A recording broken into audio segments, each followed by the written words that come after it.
Yo, what's going on, everyone? Here's another new podcast for you all, and it's our final thoughts for all the NES Tennis titles. Because we really couldn't get to review each one in a video, we wanted to give you our thoughts for each one. So we'll start off with the first, Tennis. Jim, what do you think about it? Honestly, it's kind of like any other black box game. It's really simple, it's really short on options, but it sounds good. They shoehorn Mario in there. At least I think it's Mario. And there's nothing wrong with it. It's just, it's okay.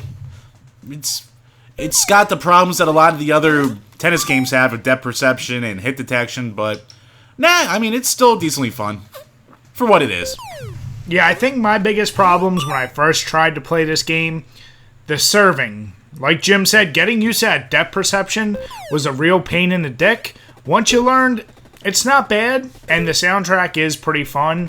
However, while you're in the middle of a match, there's zero music, which is really unfortunate. We couldn't have really asked for much more from a black box game, so when we rounded all of our scores together, it came out to a 4.7, which is technically kind of on the higher scale of scores for the tennis titles.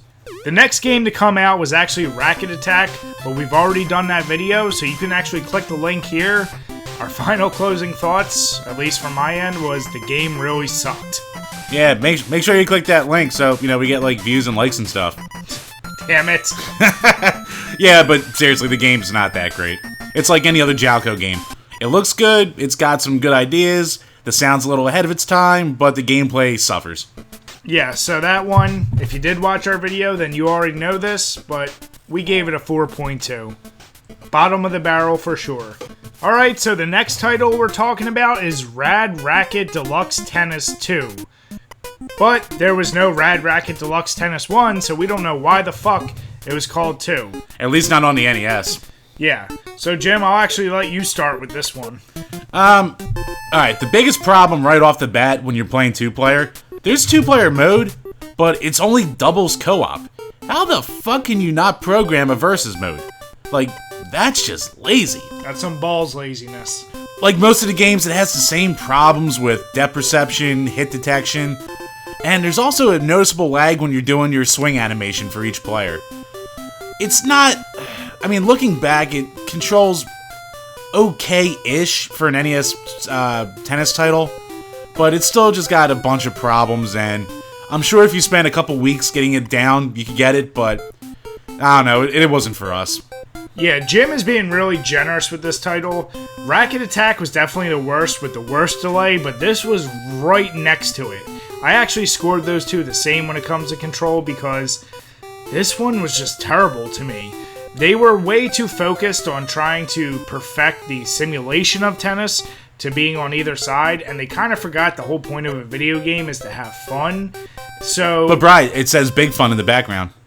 It also says dudes with attitude, and I don't see any attitude in this game. Maybe there's big fun with the attitude. I don't know. Either way, the game was really fucking rough, and we ended up giving this one a 4.7. Considering how much later it came out than the original tennis title, and it's the same score, that should tell you something. So next up is Chris Evert and Ivan Kendi. So, this game was actually the runner-up for the best tennis game, and then Jim and I played each other. And as you see from this looping footage... Fuck being on the top.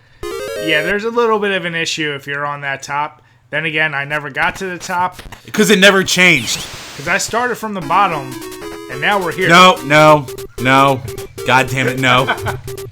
But I actually really enjoyed this game, and I still would say this is probably my favorite. But the way I completely just raped Jim, as you see in this footage, I can understand his frustration, and I wasn't willing to try and argue the point that it was the best. The game still had flaws.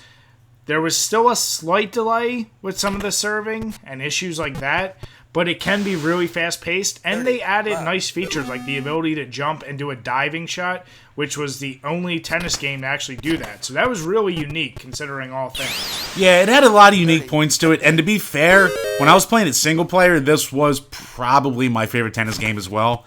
But unfortunately, you have to look at the whole package. And the fact that player 2 has such a goddamn disadvantage, I couldn't in good conscience give best tennis game to that just because of that point alone.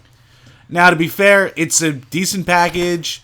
It's a little light on, say, the amount of tennis players you have to play with, but I don't know. It's good. Like, if you can pick it up for a couple bucks, I'd say definitely do it. But if you want to be a dick, be player 1 all the time. Because why the fuck does the goddamn ball disappear off screen when you try to goddamn serve? You can't plan it out. You can't do the depth perception. It doesn't goddamn work. I'm sorry. I warned Jim. He just needs to get good. But that actually rounded out to a 5.2, which gives way to the game that we said was the best NES tennis game. That's Jimmy Connor's Pro Tennis Tour. Once again, we have the video. Click the link to see more, but this is just a really arcadey, fast-paced game that you don't have to be a tennis fan to actually get some enjoyment out of, and you won't be spending so much time worrying about which side your guy's on or how you're serving.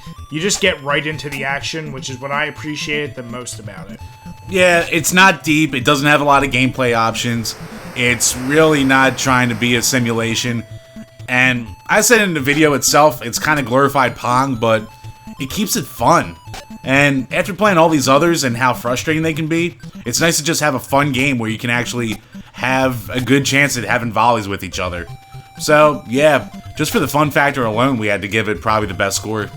Yep, and that was actually... That's also a relative term because between the worst scoring game and the best scoring game, it was maybe 1.2 points. Yeah, this one got a 5.4 from us, in good conscience, and as I mentioned in that previous video, it's not that we hate all tennis games, like Hot Shots Tennis. We like a lot of those games. No, like Sega Virtua Tennis, Hot Shots Tennis, there's a lot of fun ones out there. Just the NES had problems with a lot of sports games.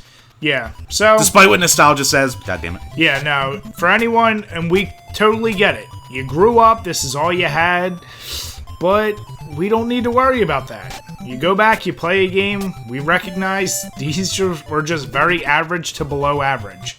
So here's all the scores side by side. Let us know below. Do you agree with our scores? Are there any that you think we should have scored higher or lower? Let us know what your best and worst are. Yeah, and as always, guys, thanks for checking us out, and cheers. Cheers.